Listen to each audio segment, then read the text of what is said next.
I am Anjana Bhat. I am a faculty in the Physical Therapy Department at the University of Delaware. I'm also the Director of Developmental Research Project Program with of Delaware INBRE. And along with our Research Development Committee, which is representative faculty across all the network institutions of Delaware INBRE, as well as our INBRE PI, Melinda Duncan, we've worked very hard on this INRI RFA this summer and are excited to share it with you. So I will be giving you a little peek into what the different projects will be in this RFA. Um, and the full RFA will be out next week. We are still tweaking some of the details. And so you should receive information either directly from us or through your research contact at your institution. And I'll tell you who those are, telling you where the RFA is and how you can access all the details. So the purpose of Delaware INBRE is to build capacity for biomedical research in the state of Delaware. And one way we do that is by supporting the Developmental Research Project Program investigators. These are either new or early stage investigators. A new investigator is someone who has not received the large NIH grant, the R01 grant yet. And an early stage investigator is someone within 10 years of their terminal degree and giving them the seed funding so that they can launch their research labs is the purpose of DRPP within Delaware INRI. And specifically, we want to support projects that fulfill the NIH mission. So we do not have a particular focus area. Anything that's covered under the NIH mission is game for consideration for an award after the review process. Eventually, we would like you to apply for NIH grants. These could be larger research grants like an R01 or an R21, and also smaller grants that are appropriate for the mission of your institution. So an R15 or an R16, if is suiting the mission of your institution and your own goals, career goals, that is also a great idea.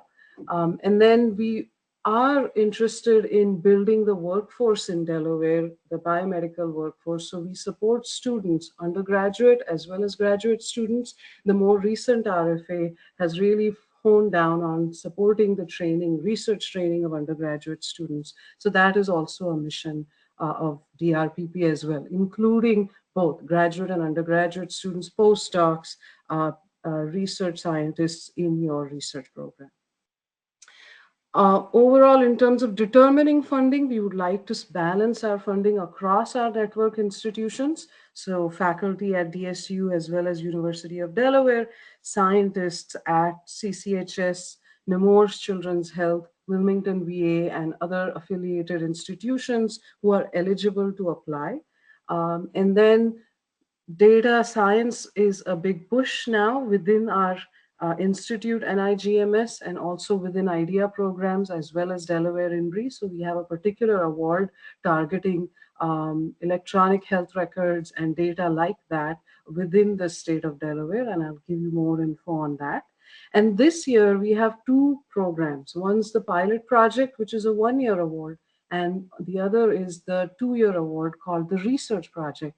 And those who received the pilot project last year are eligible to apply for that 2-year award, the research project. So some of you could, depending on the review process and who is awarded, receive over multiple years of funding if you receive the research project. So that is another goal, to sort of support the careers of faculty in those early stages of their research life. The whole RFA will be available at this website. I have sent the PDF to your research contact, so you should be able to look at this website. This landing page I can quickly show you at the end, but that will lead you to sort of two blue bullets or boxes which explain the details of the pilot project award and then the research project award. And within that, there will be separate tabs that give you the information in piecemeal manner, digestible manner, for you to receive the whole RFA's information.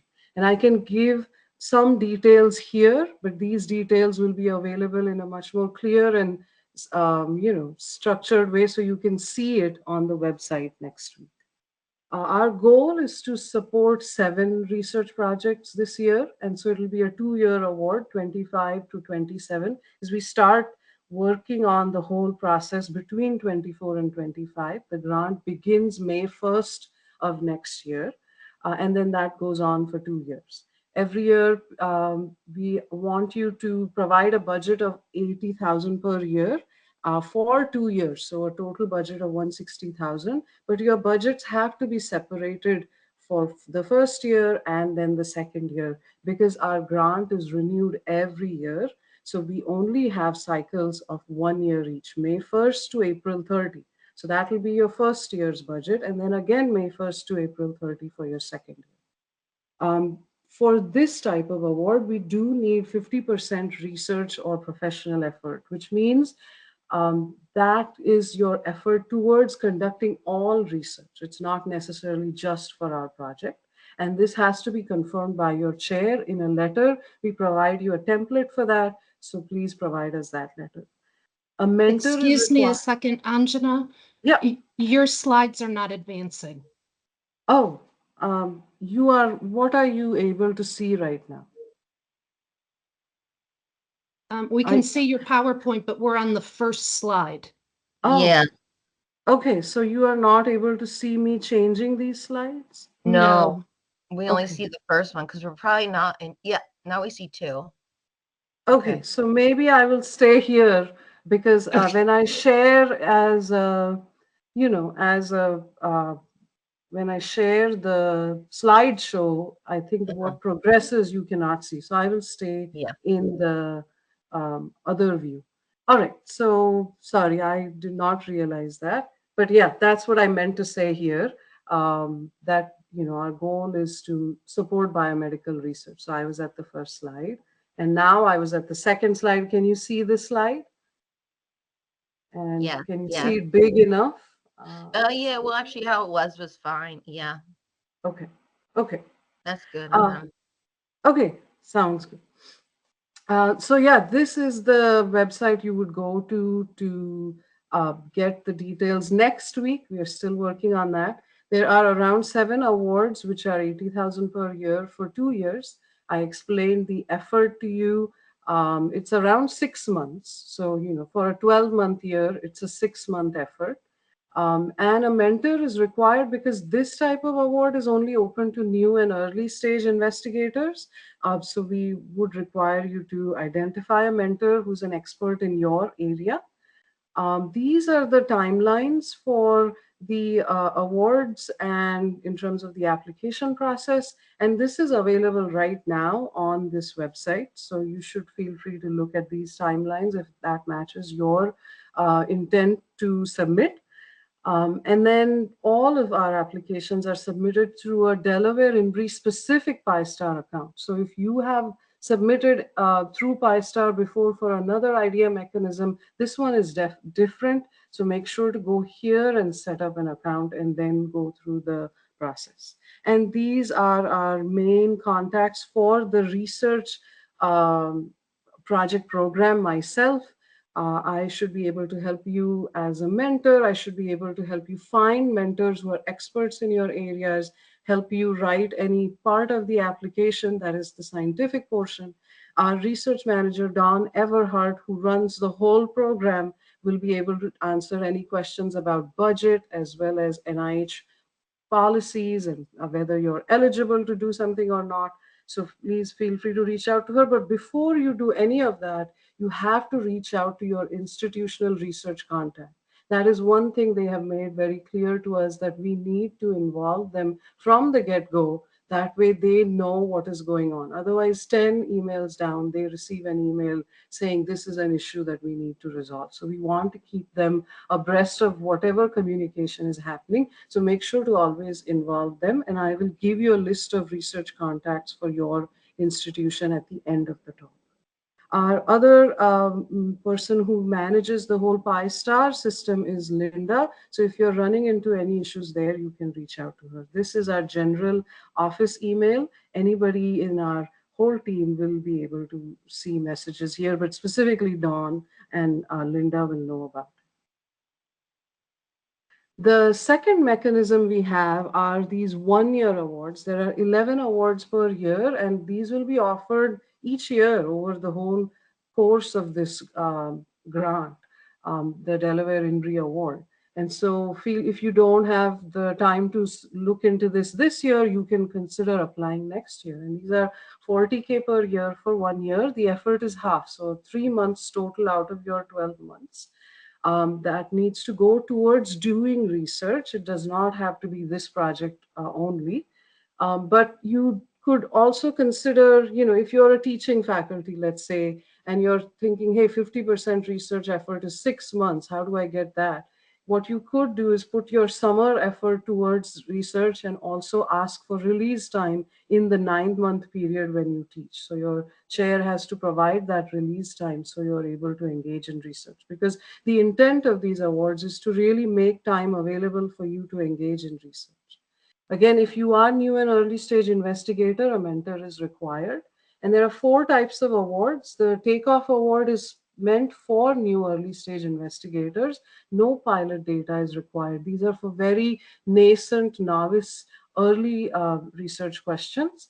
The booster award is specifically for not only new and early stage, but also senior PIs. Here, the idea is much more developed. Data would have been collected. Maybe some pilot data is there to support your idea, but this is to drive maybe collection of data that will immediately lead to another grant application that you will resubmit or submit that will lead to an award, hopefully.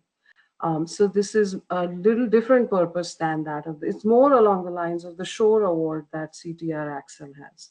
Then we have the High-End Core Facility Award. That's a new award this year. And this is meant to support projects that are specifically looking to use Delaware INBRE core facilities and facilities that require a lot for projects that require a lot of financial support to do some of these experiments like RNA sequencing and genomics.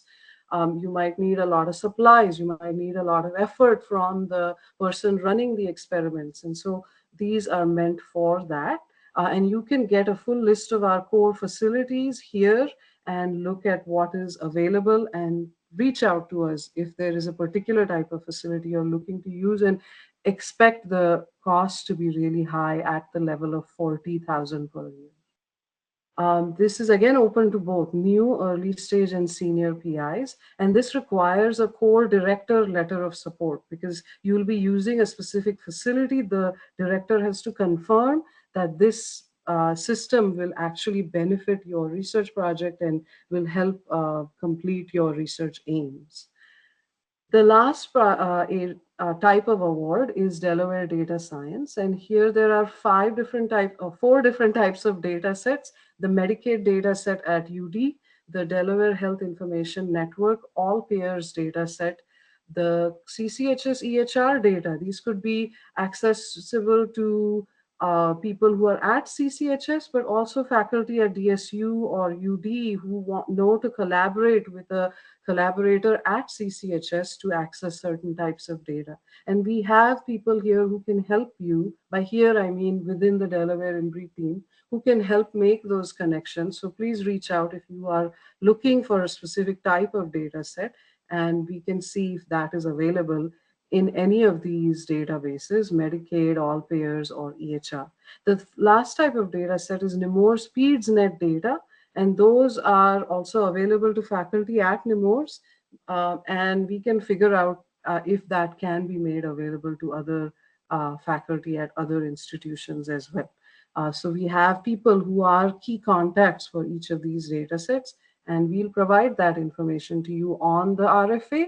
We will also help connect you with them. If you need that help, reach out to me and I can help you with that.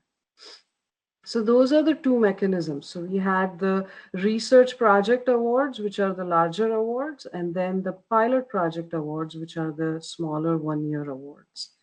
Now we are going to talk a little bit about the eligibility and other criteria. So even within the RFA, you will see this order. You will see different tabs. The first one will be the overview, which is about what I explained up to this point. And then we have what's called the eligibility criteria. So, and mentors, what are the criteria for mentors? Those are the next two tabs that you will see. And the main criteria are already explained by me, that you have to be PI eligible at your institution and have to have a set amount of effort. There are particular awards for which you can apply. So you want to read up on that. And you have to be at one of our network or affiliate institutions and be PI eligible there. For mentor, they have to be experts in your area. They don't have to be at one of these institutions. If they are people in your area, that would be fine. You can have a mentoring team. We do recommend somebody from the Delaware INBRE network. So if you can have a mentor within the network, that would be great. But if there is somebody who's really an expert in your area, you want to add them on your team, you can have a mentoring team. We also recommend, if you're a new early stage investigator and are applying for the high-end core facility award, that you have the core director be a mentor as well. So that way you have a set way and process for interacting with them frequently, so that they can inform your application and your research aims. You do need what is called a mentoring plan letter. So we will give you a template as well as a exemplar of how the letter should read, what are the different aspects that should be covered. So we'll give you that, and you want to develop this with your mentor. So you want to start those things earlier. There are two types of documents that you will work with your mentor, and that will take some time. So try to start your process earlier, 2 months earlier, or even 3 months, even now is great. If you receive concurrent funding from IDEA, so then you are not able to receive a new IDEA grant at the same time. So for example, if you're a pilot awardee this year, next year you want to finish up all your pilot award funds by April 30. So if you are awarded, you can access the new award after April 30. Because the way IDEA works is you can't have two IDEA grants at the same time, even from DE-INBRE or across other mechanisms. So the first step will be letter of intent. It is not exclusionary. The letter is only meant to identify what the idea of the project is and who the reviewers could be. We ask you to identify reviewers. Those are the people we will contact to see if they can help review your application. We also contact other people. And that way, whoever is able to help, we are able to get their help on time to get the reviews done. But this is not exclusionary. Once you submit a LOI, go ahead and submit the proposal. I will send you an email anyway saying that, yes, we look forward to your proposal, but the letter of intent is just to understand what the project idea is and who the reviewers are. The full proposal is due, so the letter of intent is due September 23rd, which is a Monday, and then the full proposal is due October 21st, which is also a Monday. And the whole set of instructions, proposal, details, files, samples, everything will be available here in various tabs in a week's time. If you do not see something and you have a question, I might have that file. I will give it to you. So, and I will also try to give these files to the research contacts so that for some reason, if you don't have access to something, we can give it to you through the research contact. But you should have access to everything through the website. The forms that are required are standard NIH forms. So these are kind of boring names. So I will quickly go through them because I want to stick to time and give you some time to ask questions. And we really only have 6 minutes here. So the first few forms really get at the details of the application itself. And this requires your administrative official signature. So make sure you're starting with these forms really early. You need to meet with your research contact because some parts of these forms they fill out, and then there are some parts that you need to give them. For example, the abstract is called a summary, a 2 to 3 line statement of what the impact of your research is. This statement here, and then bibliographies, your references, oddly it goes within the other project info file. And then there are biosketches, and we would like them to be in NIH format. And so for that reason, you have to get a biosketch for your PI, for yourself, and for your mentor. But any collaborator, you might want to add their biosketch as well. So it's a lot of work. So you want to start talking to your research contact very soon. All of this is submitted through our system within PyStar. The meat of the application is really in the research plan. The three main documents there are other document uploads perhaps, but the main ones are specific aims, research strategy, and your support letters. If you need one, like if you have collaborators on the application, then you need letter from them. If you're applying for a high-end core facility award, then you need a letter from the core director. But this is the meat of the application. So start writing your specific aims page soon and early so you have clear idea of what you're going to propose.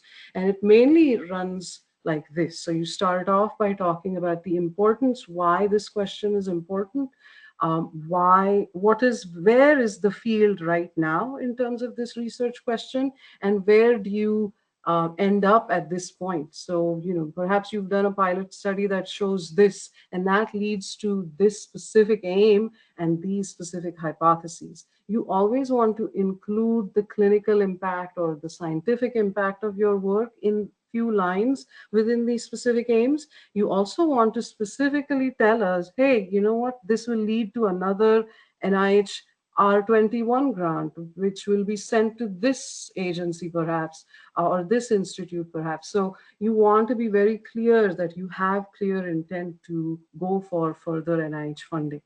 Within the strategy, you want the sections of significance, innovation, and approach. Significance talks about sort of where the field is, so literature gets covered there, and why is your question so important? What are the gaps in your field that you will be answering with your grant? Innovation is usually for me bulleted and talking about exactly what is innovative about my project. Approach is either preliminary or proposed. Preliminary if you have data, proposed is what you're going to do. And there are a lot of details in that, which I won't be able to cover now. The letters of support we talked about already. Budget form and justification, again, a very important part. There are certain things you cannot add. For example, you cannot support somebody outside of the network. Within the state of Delaware, you cannot support people outside. You might add them as a consultant, but you cannot financially support them on these grants. These funds only go to people within the network, the institutions within the network. A UG inclusion plan, how do you plan to involve undergraduates in your research? And IDP is really what your career goals are, and how you plan to achieve certain smaller goals. For example, present at a conference or write a paper at the end of this whole project. Those are described here, and those should be connected with your mentoring letter. And we provided you template and samples of that as well. And if you need more information, please meet with me. I'm here, as I say here, you need to reach out to your contact right away about your intent to apply, chair for a letter of support on effort, mentor for IDP and mentoring letters, and me for anything that you want to ask questions about. If you, depending on the type of research you do, you might have to complete these forms. Again, ask me for anything human subjects, clinical trial, I will help you with that. If you've received an IDEA award before, we need to know how you've done with that. And so I provided you a sample of my own project so you can look at that. If you are not a UD faculty, if you're a faculty at any of the other network institutions, you need to complete 4 sub-recipient forms. And those, your research contact will complete for you. Those are pretty detailed. So those you will have to do on your own. We undergo on your own with your research contacts help. Step 3 is really the review process. It happens in October and November, and we will follow the NIH style of review. In mid-January or even before, ideally even before, we will be informing you of the results, and then starts the just-in-time process, which again requires a lot of documents, additional documents. The most important one being IRB, IACUC, and data use agreement approvals. If you do not have those, the project will not move forward. That's how these grants work. And so we really want you to submit for IRB, IACUC approval the minute you've submitted, or even before you've submitted your application, because we would like those to be in place by March 3rd. That's the deadline for when all the documents should be in, so we can send your application to NIH for approval. The grant start date will be May 1st or somewhere around that. And we essentially ask you to agree on a certain set of terms and then sign off to begin work. At the moment, I'm looking for anyone who's wanting to apply, so please reach out. All our contacts are here. I've sent these PDFs to your research contacts, so they should be able to give you the PDF. Please reach out to me. I'm happy to email you this PDF, and you will receive the full RFA next week on our website. Your mentoring contacts are faculty at different institutions, yours or others within the network. So these are the people you can reach out to see if they can be your mentor. These are our institutional research contacts. So Nemours, please contact Ranita. CCHS contacts Ross, DSU contacts Rohina. Anybody at UD, please let Dawn know you're interested in applying. And these are our DE program team of faculty as well as staff who are really open to helping you. So you should feel free to contact me and Dawn. We are the ones who will sort of directly help with DRPP. But if you know others like Laura and Dr. Duncan, who's our PI, feel free to reach out to them with questions. They would be happy to answer them. And with that, I will stop. I'm sorry, I've gone over time.